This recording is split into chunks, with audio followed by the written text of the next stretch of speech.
If whales got their legs back overnight, the first thing you'd notice in the morning is that the beaches are empty. Not because the whales died, because they walked away.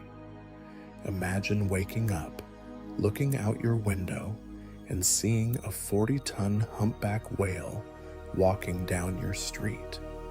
4 thick legs supporting its massive body, moving slowly, deliberately, like it belongs there. The ocean would be silent, and the land would never be quiet again. So how would this happen? What would change? And could we survive sharing the planet with walking whales? Tonight, we'll explore all of this. Some parts will fascinate you, some will make you think, some might even change how you see the world. Let's begin. But first, let's understand what we're talking about, because this story begins 50 million years ago.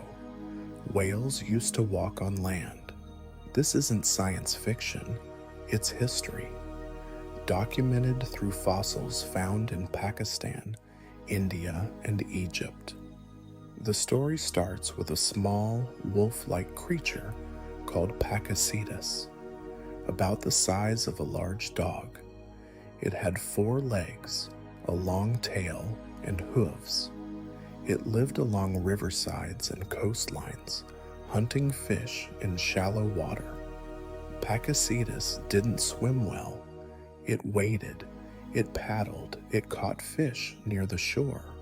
But over millions of years, something changed. The descendants of Pakicetus spent more and more time in the water. Generation after generation, evolution favored those who were better swimmers. 10 million years after Pakicetus, we get Ambulocetus. The name literally means walking whale. This creature was larger, about the size of a sea lion. It had webbed feet. It could swim, but it could also walk on land, an amphibious predator. Ambulocetus looked strange to our eyes. Long body, short legs, a powerful tail. It moved on land like a seal, using its front legs to pull itself forward and its back legs to push. Another 10 million years pass. Now we see Dorodon and Basilosaurus. These creatures are fully aquatic. They still have tiny back legs, but these legs are useless for walking. They can't support the animal's weight. They're vestigial evolutionary leftovers. By this point, the transformation is nearly complete. The body is streamlined. The tail has grown massive and powerful. The front legs have become flippers. The back legs have almost disappeared. Fast forward to today.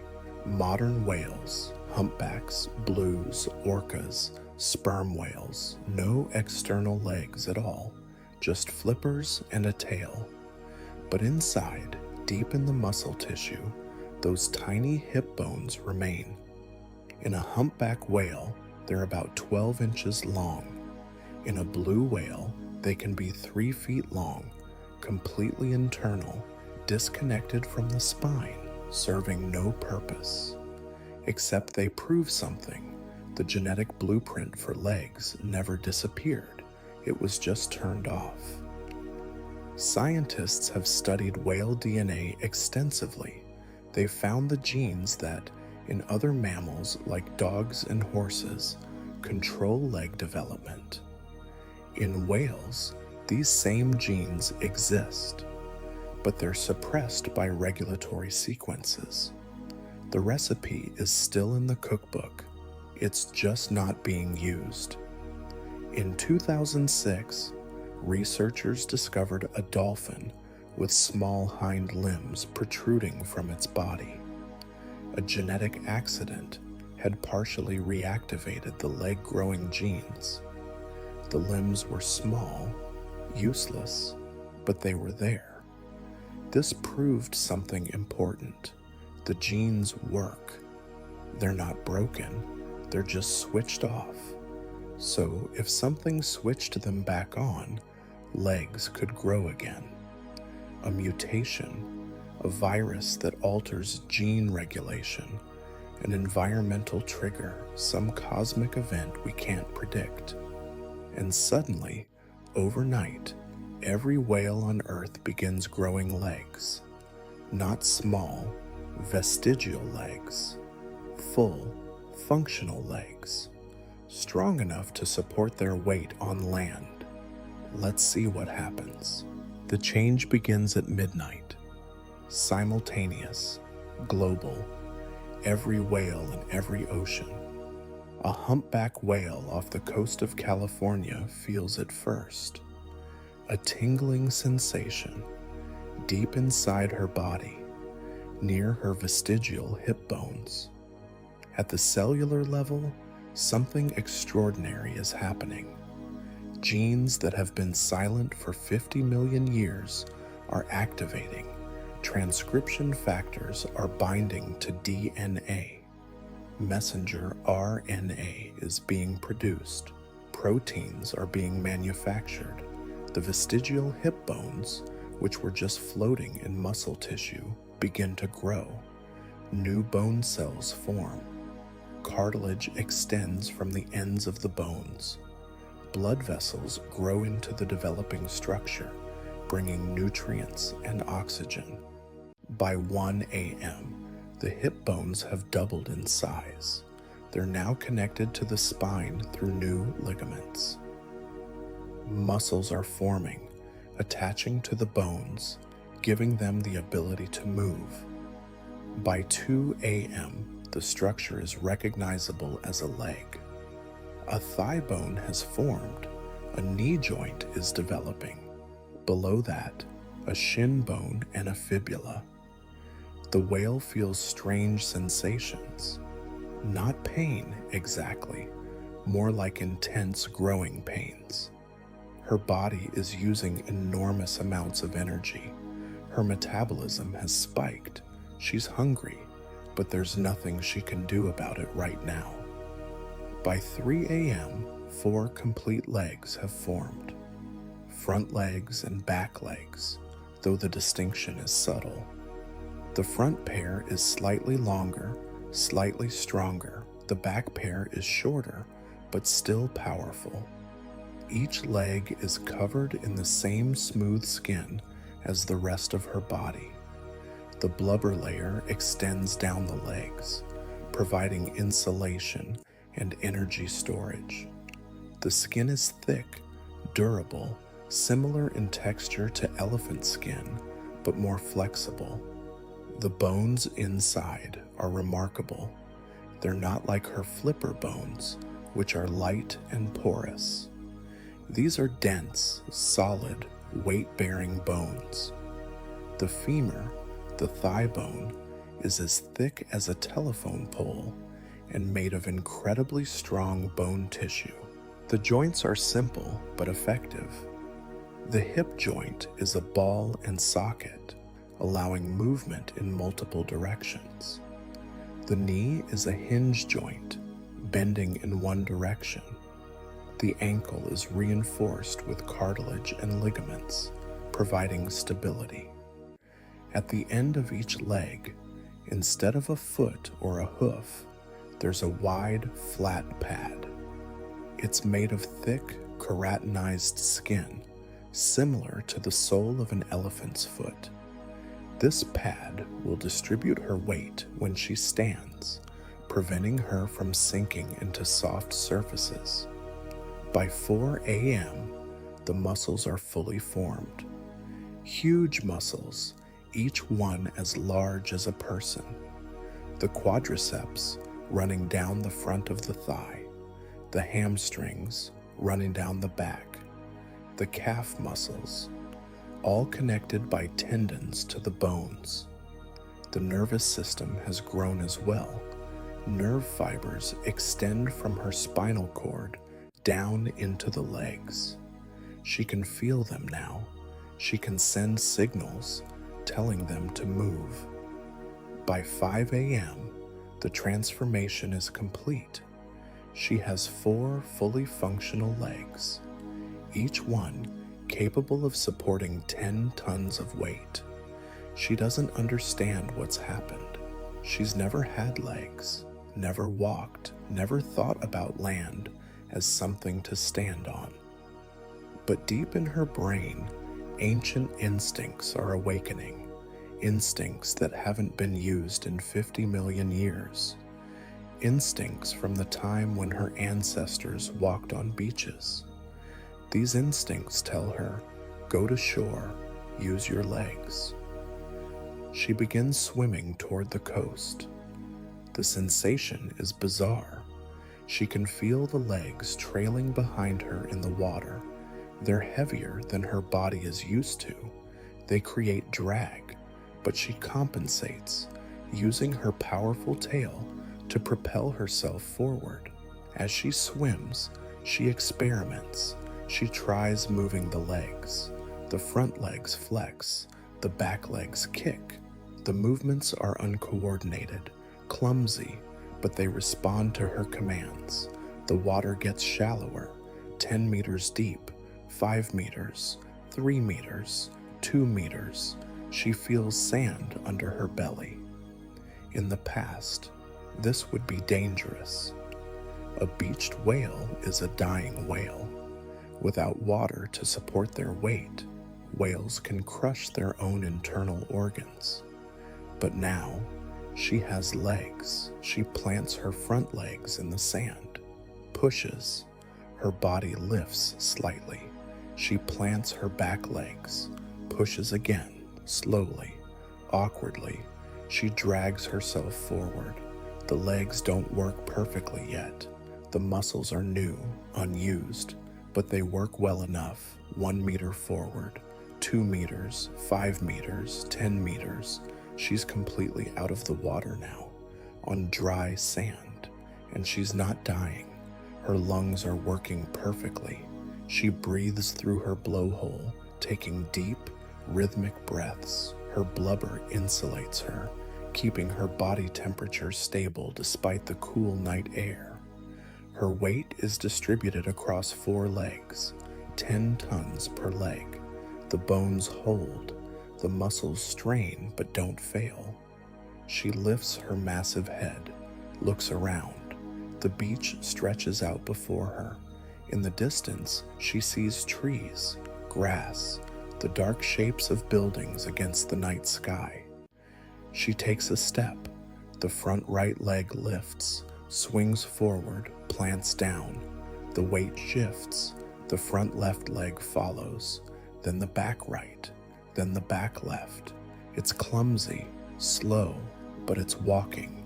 She's walking on land for the first time in 50 million years. Across the world, the same scene is playing out. In Japan, near Osaka, a fishing boat captain wakes up early to check his nets. He walks down to the dock, coffee in hand, ready for another normal day. But the dock is damaged.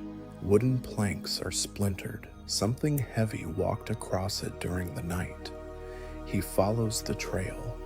Massive footprints, each one a meter wide, 4-toed, leading from the water across the dock into the town. He calls the police. They don't believe him until they see the footprints themselves. They follow the trail through town, past houses, past shops. The footprints continue for half a kilometer before they stop at a park. There, resting under a tree, is an orca. Not beached, not dying, resting, breathing calmly, looking around with apparent curiosity. The orca sees the police, watches them, then casually, it stands up on 4 thick legs and walks away into the forest, disappearing between the trees. The police stand there, speechless. One of them is recording on his phone. The video will be viral within an hour. In Norway, researchers at a marine biology station are reviewing overnight camera footage from their observation points. The cameras monitor whale populations in the fjords. At 5:47 a.m., a humpback whale appears on camera. Nothing unusual so far, but then it swims to shore, pulls itself onto the ice, stands up, walks. The researchers watch in silence. One of them is writing notes, but his hand is shaking. "This is impossible," someone says. "Check the other cameras," another replies. They do. Every camera shows the same thing. Whales, walking. Some are exploring the shoreline. Some are walking inland. One is walking up a mountain path. In Australia, a tourist wakes up in his hotel room on the Gold Coast. He opens the curtains to look at the ocean view he paid extra for. Instead of ocean, he sees a blue whale. Walking down the beach, its shadow covers half the beach. Each footstep shakes the ground slightly, enough that he can feel it in his hotel room. He grabs his phone, takes a video, posts it online with shaking hands. Within 15 minutes, the video has 100,000 views. Within an hour, 10 million. Within 3 hours, every news network in the world is covering the story. Emergency broadcasts go out. Stay away from coastlines. Do not approach the animals. Seek shelter if whales are in your area. But people don't stay away. They gather with cameras, some terrified, some excited, some in complete denial, convinced this must be a hoax, a mass hallucination, something. Scientists are called in, marine biologists, evolutionary biologists, geneticists, veterinarians, anyone with expertise on whales. The question everyone asks, how is this possible? The initial theories are wild: genetic engineering, aliens, a sign of the apocalypse, mass hysteria. But as samples are collected, as DNA is analyzed, the truth becomes clear. It's a virus, a marine virus that infected whales globally over the past few months. Most whales carried it without symptoms. But the virus had one specific effect. It altered gene regulation in whale DNA. Specifically, it deactivated the regulatory sequences that keep leg development genes turned off, like removing the brakes on a car. The genes were always there. The virus just let them work again. Can it be reversed? Theoretically, yes. But it would require creating another virus, infecting every whale on Earth, and hoping it doesn't have unintended side effects. The risk is too high. What if the reversal virus kills them? What if it spreads to other marine mammals or to humans? So, no reversal, not yet, maybe not ever. Humanity has to adapt to walking whales. And the whales, they're not waiting for permission. Let's pause and understand exactly what we're looking at.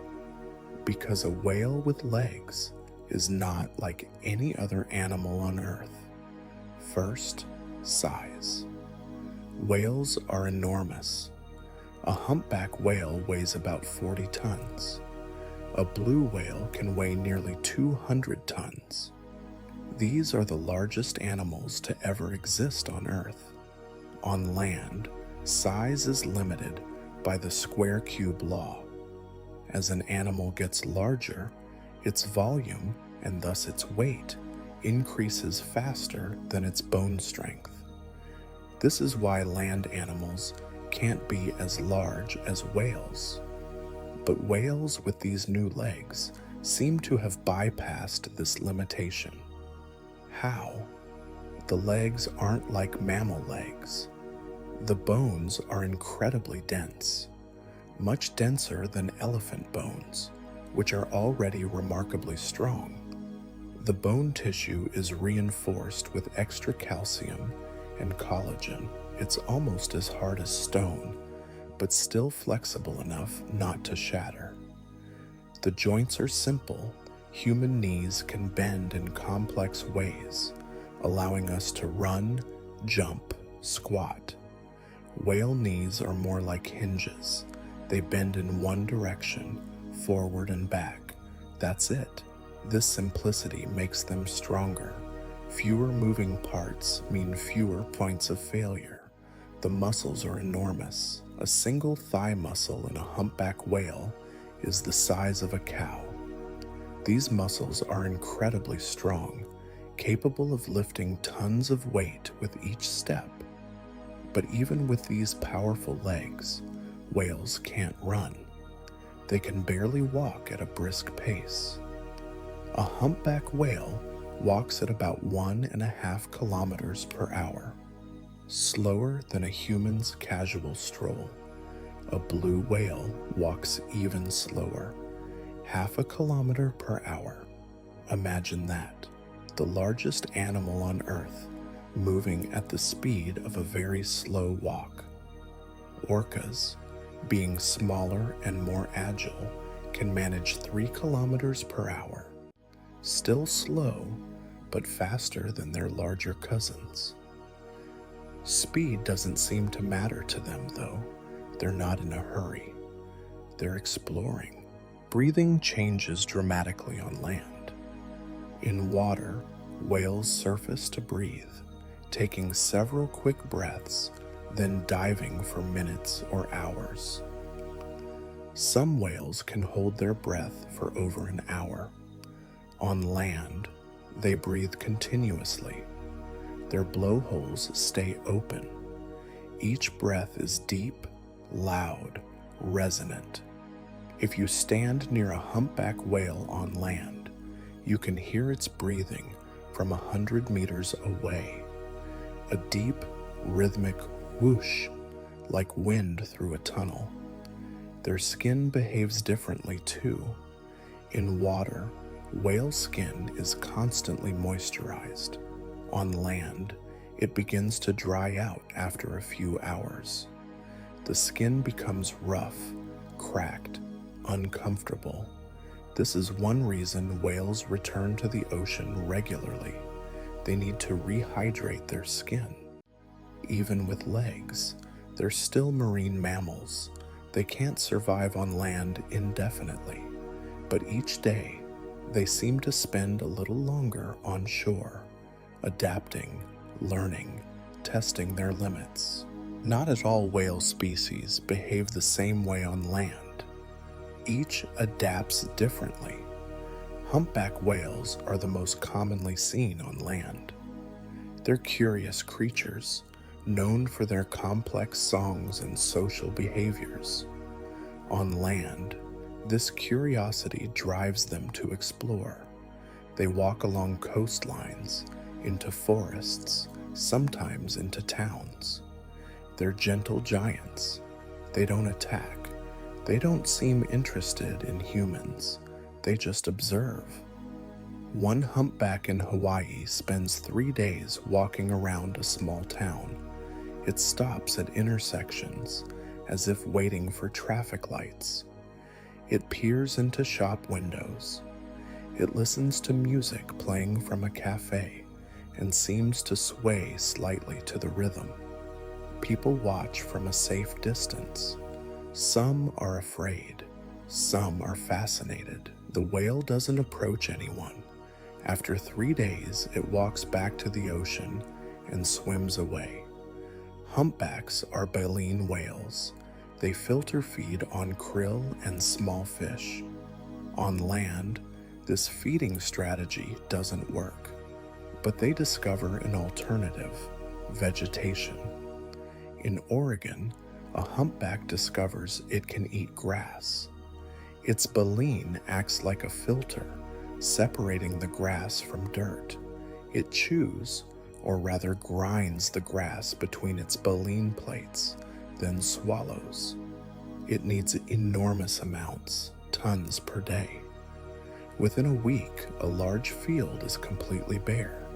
Farmers are alarmed, but there's little they can do. Blue whales, the largest animals on Earth, rarely venture far inland. Each step is an enormous effort. Their legs, though strong, are supporting nearly 200 tons. Walking is slow and exhausting. They mostly stay near beaches, resting, observing, occasionally swimming out to feed, then returning to rest on land. One blue whale in California finds a particularly comfortable beach. It stays there for 2 weeks. People set up viewing platforms nearby. Thousands come to see it. The whale doesn't seem to mind. It breathes, rests, occasionally makes low, rumbling vocalizations that vibrate through the ground. Then one day, it stands up and walks into the ocean. It doesn't come back. Orcas are different. They're the wolves of the ocean. Intelligent, social, apex predators. On land, they're slow, awkward even, but they compensate with intelligence and strategy. In Alaska, a pod of orcas discovers they can hunt seals on land. Normally, seals escape from orcas by hauling out onto ice or rocks. But now, orcas can follow them. The orcas wait near a seal colony. When seals come ashore to rest, the orcas approach. The seals panic, scrambling back toward the water, but the orcas cut them off. It's clumsy hunting, slow and patient, but it works. An orca catches a seal. One bite and it's over. The orca drags the seal to the water to eat it. Easier to consume in water than on land. Other orcas learn from this. Within weeks, orcas in multiple locations are hunting land animals, seals primarily. But in one documented case, an orca catches a brown bear. The bear was fishing in a river. The orca approached from behind, moving silently despite its size. One lunge, one bite to the neck, and the bear fell. The orca dragged it into the water. Scientists are shocked. Orcas were already apex predators in the ocean. Now they're hunting on land too. Gray whales, known for their long migrations, start using beaches as rest stops. They walk onto shore, rest for a few hours, then continue their journey. It's like they're treating land as another element they can use, not a barrier to avoid. Sperm whales, the deep divers, rarely come ashore. They're built for incredible depths, hunting giant squid in the darkness. Land doesn't interest them much, but occasionally one will beach itself briefly, just to rest in shallow water near shore. Each species finds its own way of existing in this new reality. The environmental impact is massive, immediate, irreversible. First, coastal ecosystems. Beaches that have been stable for thousands of years are now trampled daily. Whale footprints, each one a meter wide and half a meter deep, crater the sand. Dunes that took centuries to form are flattened in days. The vegetation that stabilized these dunes is destroyed. Without the dunes, storm surges push further inland. Coastal erosion accelerates. Bird nesting sites are ruined. In California, a tern colony that has nested on the same beach for decades is abandoned. The birds can't compete with 40-ton animals walking through their territory. Sea turtle conservation areas face similar problems.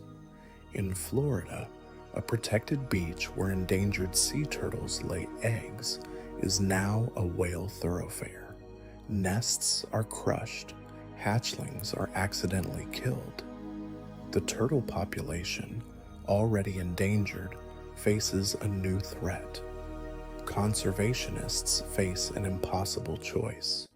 Whales are protected species. Sea turtles are protected species. When they're in conflict, which one gets priority? Forests near coastlines change dramatically. Whales walking through forests knock down trees, not intentionally. They're just too large. A humpback whale squeezing between trees will inevitably push some over. Old-growth forests, untouched for centuries, suddenly have wide paths cleared through them. Sunlight reaches the forest floor for the first time in generations. New plant species grow. The ecosystem shifts. Some animals benefit from this. Deer find the cleared areas useful for grazing.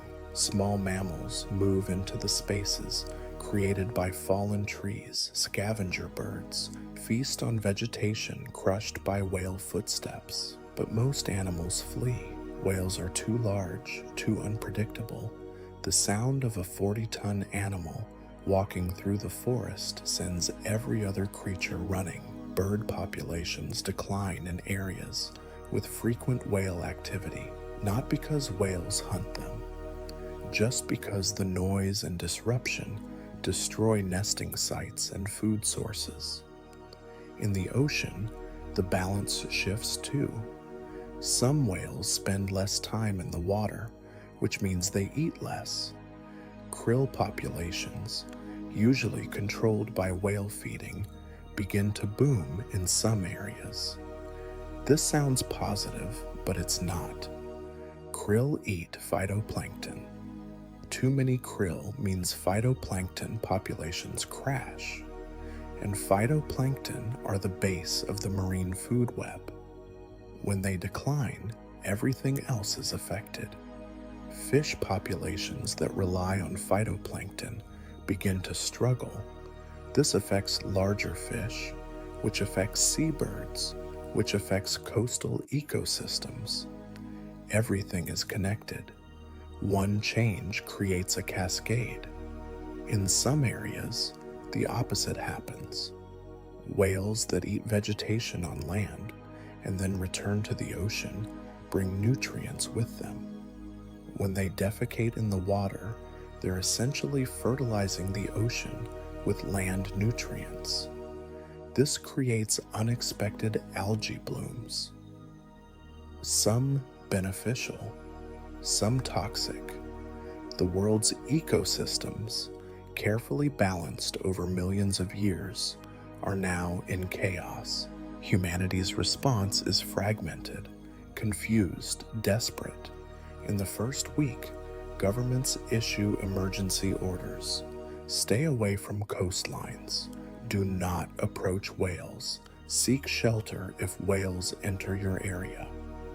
Some cities try building barriers, massive concrete walls, 10 feet high, along beaches and coastal roads. The goal? Keep whales out of populated areas. It doesn't work. Smaller whales, like orcas, can climb over in some cases. They use their front flippers to grip the top of the wall and pull themselves over. Larger whales simply walk through. A blue whale doesn't notice a concrete wall. It walks into it. The concrete cracks under hundreds of tons of pressure, and the whale continues onward. One city tries electric fences. The idea is that whales will feel the shock and turn away. But whale skin is thick. Blubber is an insulator. The shock isn't strong enough. The whales walk through the fence without pausing. Military intervention is proposed.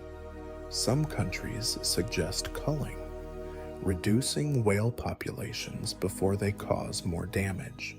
Environmental groups erupt in protests. Whales are endangered. We almost hunted them to extinction in the 20th century. We can't kill them now. They're destroying our cities, others argue. We have to protect ourselves. The debate rages in governments, in the media, in public forums. No consensus emerges. Meanwhile, scientists study the phenomenon frantically. Marine biologists collect tissue samples. Geneticists sequence whale DNA. Virologists identify the virus that caused this.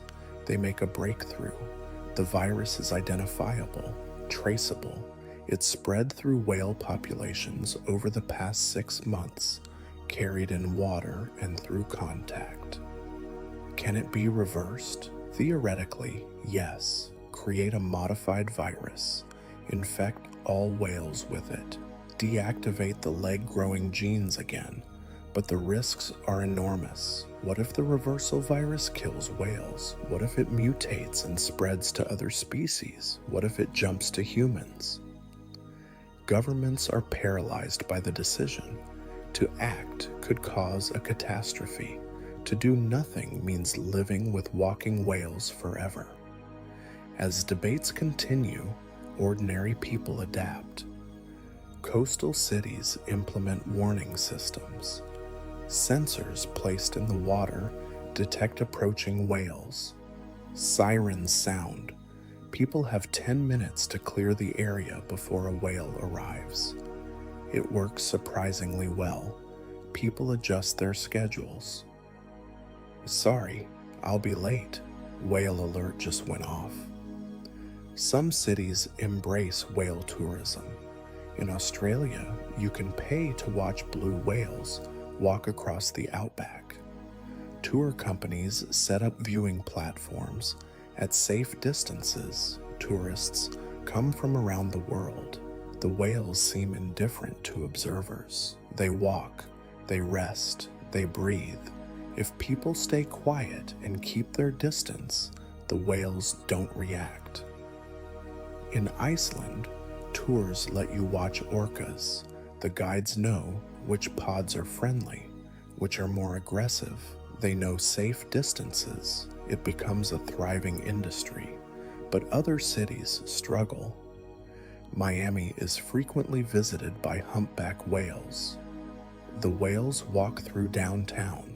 They knock over streetlights. They damage buildings just by brushing against them. Insurance companies refuse to cover whale damage. Property values plummet. People leave. Within a year, large sections of Miami are abandoned. Ghost towns appear along many coastlines, places where the risk of whale encounters is too high for normal life. Farmers face devastating losses. A single humpback whale eating grass can clear a field in a day. Fences don't work. The whales walk through them. Some farmers try loud noises to scare whales away. It works temporarily, but whales adapt. They learn the noises aren't dangerous. One farmer tries shooting a whale. The bullet bounces off the thick blubber. The whale turns, looks at the farmer, then walks away. The farmer never tries again. Some communities find creative solutions. One town in California builds a whale highway through the middle of town. Wide, reinforced roads designed for whales to use. The town redesigns its layout around the highway. Whales use it. It works. The town becomes famous for its whale-friendly design. Other towns copy the approach. In Japan, a different response emerges. Cultural, spiritual. People build shrines near beaches. They leave offerings, fish, flowers. They pray to the whales. This is a message from the ocean, they say. We must respect nature. Some religions incorporate whales into their theology. The whales are returning to judge us for what we've done to the oceans. Others see it as a sign of hope. Nature is healing. The balance is being restored. Whatever the interpretation, one thing becomes clear. Humanity is not in control anymore. We're sharing the planet now, whether we like it or not. Years pass, 5 years, 10 years, a generation. The initial shock fades. Children grow up knowing a world where whales walk on land. For them, it's normal. They can't imagine it any other way.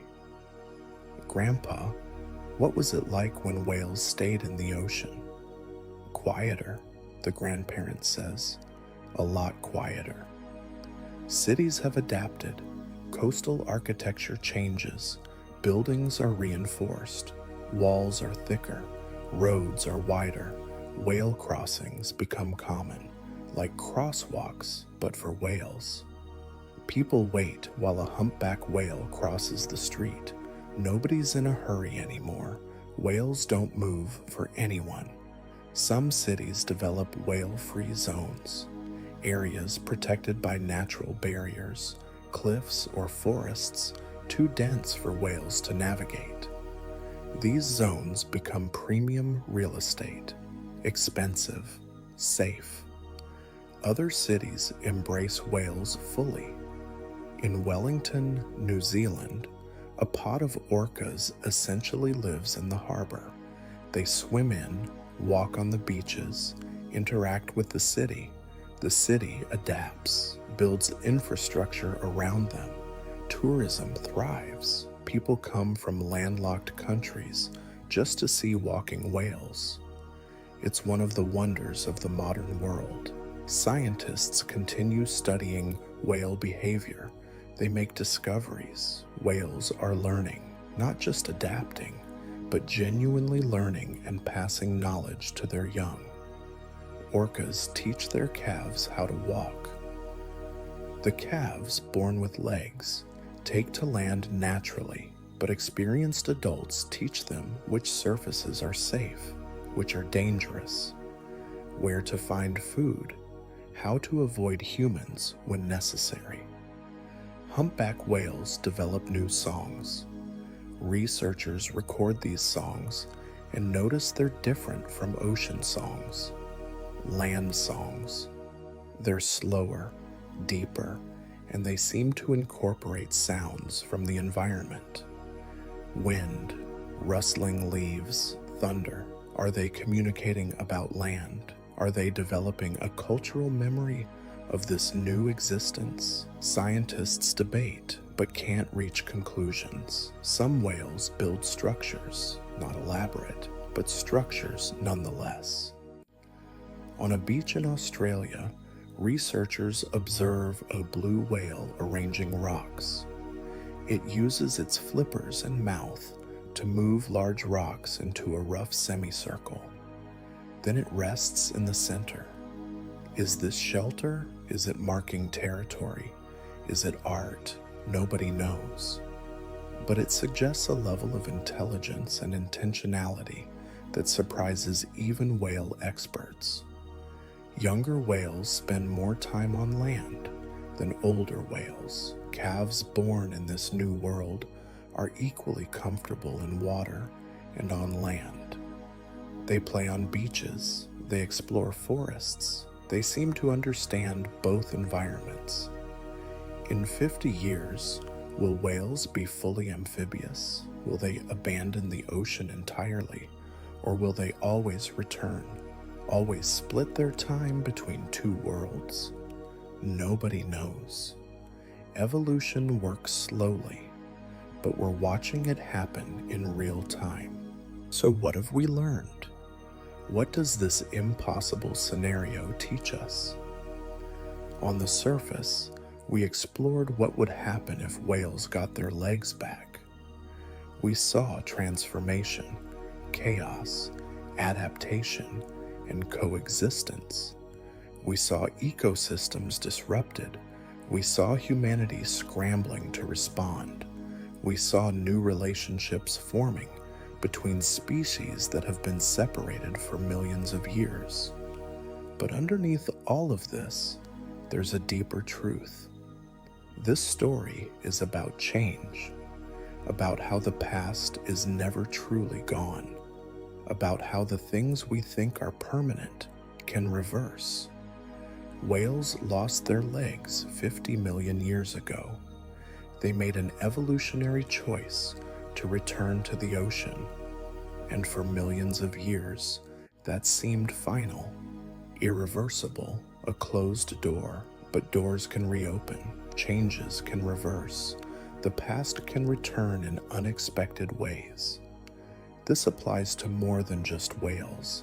It applies to everything. We look at the world and see permanence. We think climate change is irreversible, species extinction is final, ecosystems destroyed can't recover. But what if that's not true? What if nothing is truly permanent? What if the blueprints for recovery still exist, dormant, waiting for the right trigger? The whales remind us that life finds a way. That adaptation isn't just forward. It can be backward too. It can be circular. It can be anything that serves survival. But here's the harder lesson. If whales got their legs back, we'd have to share the world with them. We'd have to give up space, change our cities, adapt our lives. We'd be the ones adjusting, not them. And maybe that's the real point. We've built a world around the assumption that we're in control, that nature will stay in the boxes we've designed for it.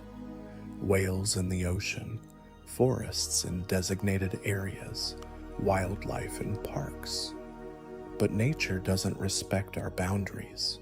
It never has. We've just been lucky that it's played along for a while. Walking whales would shatter that illusion. They'd force us to remember that we're not the center of the world. We're participants in an ecosystem. One species among many, and when another species changes, adapts, moves into spaces we thought were ours, we don't get to decide what happens. We negotiate, we coexist, or we conflict. The choice is ours, but the situation isn't. This is humbling, uncomfortable, but necessary, because we've forgotten how to share. We've forgotten that Earth doesn't belong to us. We just live here, like the whales, like every other creature. 50 million years ago, whales walked on beaches, then they left. They chose the ocean. If they came back, if they reclaimed those beaches, they wouldn't be invading our space, they'd be returning to theirs, and we'd have to make room. Maybe that's not a bad thing. Maybe it would teach us something we desperately need to learn, that we're temporary, that our control is an illusion, that nature is powerful, unpredictable, and ultimately indifferent to our plans. Walking whales wouldn't be a catastrophe. They'd be a mirror, showing us who we really are and where we really stand. And maybe, just maybe, we'd become better for it. Music softly fading to silence. Good night, and may your dreams be full of wonder.